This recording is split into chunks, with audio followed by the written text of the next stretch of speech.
knowledge of the destruction of the defilements. And so one enters and dwells in the liberation of mind, liberation by wisdom that are taintless with the destruction of the taints. And then the Buddha concludes by saying, when mindfulness of the body has been repeatedly practiced, you see the emphasis here is on repetition, developed, cultivated, used as a vehicle, used as a basis, established, consolidated, and well undertaken, these 10 benefits may be expected. Okay, so this is, a long process, a difficult process of repeated cultivation. But since the Buddha says that one could obtain these benefits, we should have the trust that these are the benefits that come from mindfulness of breathing. Okay, it's 11:30 now.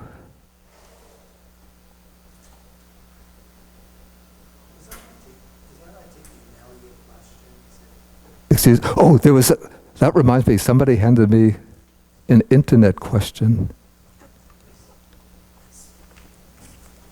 Okay, let me just,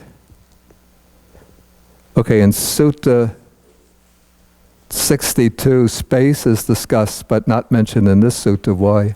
I already dealt with that question. Sam asked a similar question. Yeah, so we already dealt with that question.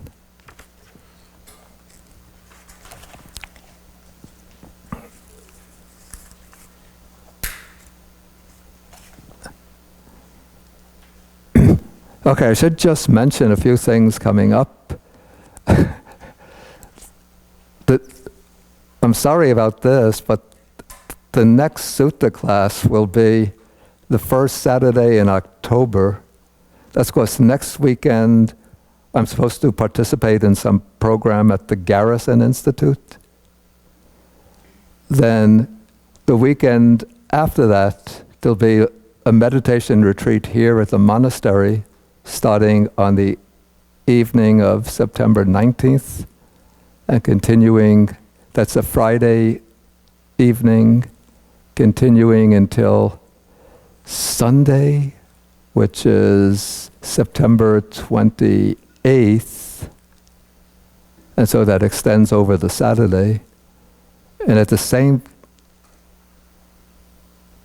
and so that's the 12th, 19th and the 13th, 20th, and 27th Saturdays are occupied by other things. So the next class will be on the first Saturday in October. Let's see, 8th is a Thursday, 9th is a Friday. Is it October 3rd or 4th? 4th. Okay, October 4th. And that will be on Sutta number 120, the Sankar Upapatti Sutta, which is an interesting sutta, an important sutta for all of us to learn, since it deals with how we can be reborn in accordance with our volition or aspiration. Instead of just drifting aimlessly and helplessly through the currents of samsara, if we're going to be reborn, we should be able to at least gain some determinate control over the rebirth process. So this is a sutta which explains how to do this. And if you don't come to the class and get my explanation, you'll never learn how to do it. Since I'll tell you the hidden, secret oral teachings which are not in the text. Yeah. And then also I want to remind you that for those who won't be going on the meditation retreat or who still want to participate, on September 21st there will be the very important People's Climate March in New York City. This is said to be the largest climate action and history, which is extremely critical right now because at our present trajectory, the climate is set to rise by 3.6 degrees Celsius by the year 2050, which would be more than 3.6 degrees Fahrenheit, which is more than 2 degrees Celsius, which is actually, it's ushering in disaster for the planet.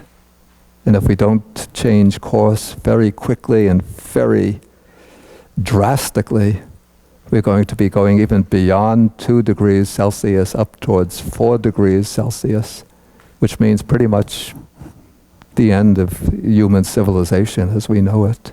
And yet the major nations and world leaders are just procrastinating, delaying,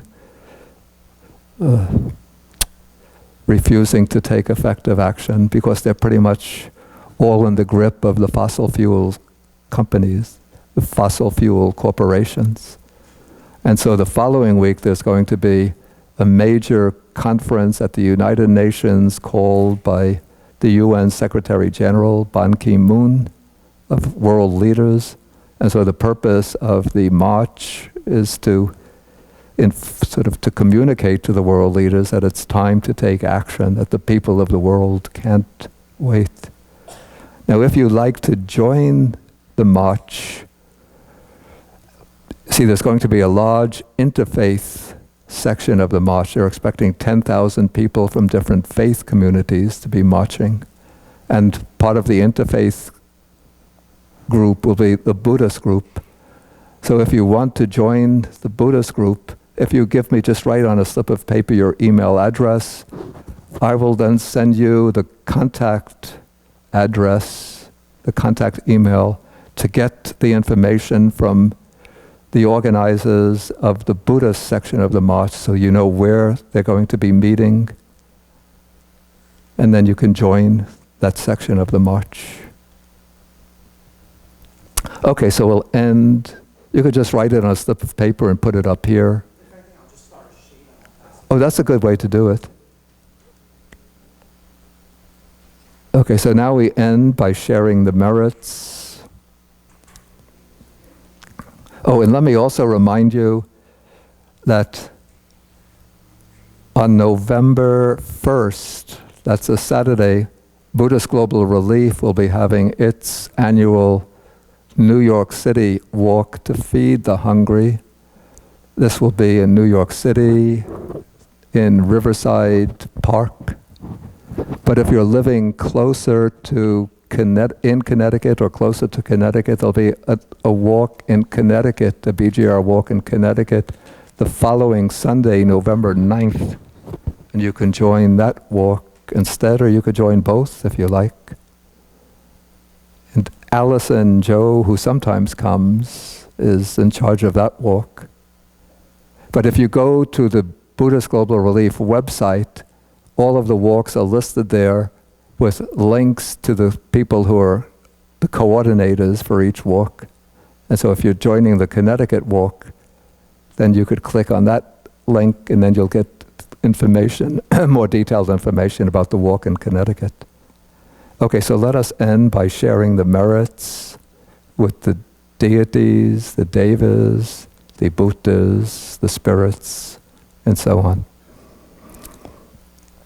Kāyagatāsati Jabhumata Deva Naga Mahidika Punyantang Anumoditva Chirang Rakantu Sasanang. Kāyagatāsati Jabhumata Deva Naga Mahidika Punyantang Anumoditva Chirang Rakantu Desanang. Kāyagatāsati Jabhumata Deva Naga Mahidika Punyantang Anumoditva Chirang Rakantu Mang Parang Etavatacham Hehi Sampadang Punya Sampadang Sabbe Devanumodantu Sabba Sampati Siddhya etavatacham hehi sampadang punya sampadang sabbe bhutanumodantu sabba sampati siddhya etavatacham hehi sampadang punya sampadang sabbe satanumodantu sabba sampati siddhya Bhavagopadaya vichihetato etantare satakai upapanna rupya rupicha asanya sanino dukkha pamuchantu pusantu nibbutting.